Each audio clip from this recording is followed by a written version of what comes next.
Du Burkina Faso à l'Arménie, Carole Bambara a changé de 3 avions durant 2 jours. Elle est présidente de l'Association francophone internationale des directeurs d'établissements scolaires d'Afrique. Elle est venue à Erevan pour participer à la conférence des OING de la francophonie, qui se déroule toujours quelques semaines avant de chaque sommet de l'OIF. C'est un beau pays, très accueillant, et j'ai hâte de découvrir, après la conférence le samedi, aller découvrir des lieux pour ramener des souvenirs chez moi au Burkina. Sauf Madame Bambara, dans la salle, il y a des représentants de 127 OING d'une vingtaine de pays, y compris de France, de Congo, de Suisse.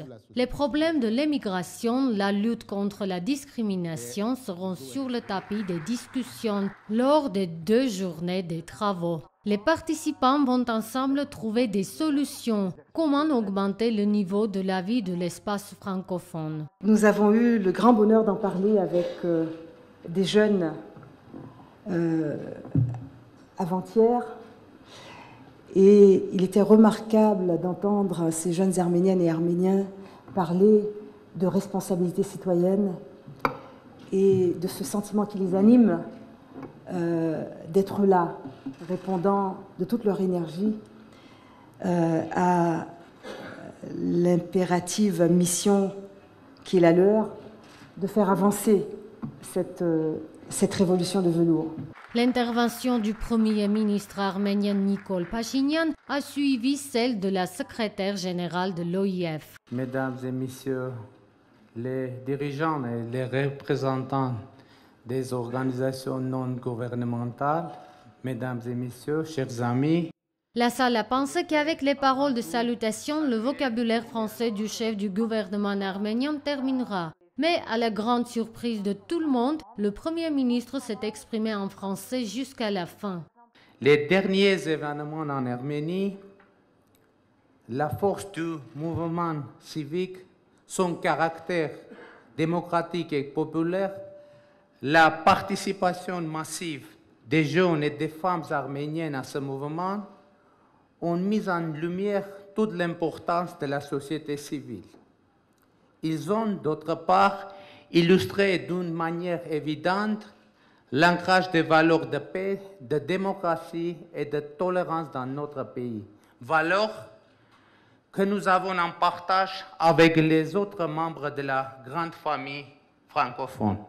Nikol Pachinian est convaincu qu'en octobre, l'Arménie va devenir l'un des centres diplomatiques internationaux. Après l'ouverture de la conférence, la secrétaire générale de l'OIF a avoué aux journalistes que le discours en français du Premier ministre arménien l'a étonné. Lorsque nous nous sommes parlé la première fois, nous avons posé la question de la langue, parce que tout le sommet va se passer en français nécessairement, et sur des questions parfois sensibles, sur des débats qu'il va falloir aussi parfois trancher. Et il m'avait dit, attendez, vous allez voir, j'y travaille. Mais il était passé tout de suite à l'arménien, avec l'interprète. Et là, ce que je viens de voir me montre cette volonté de faire reculer vraiment l'impossible. Vous êtes un peuple qui résiste.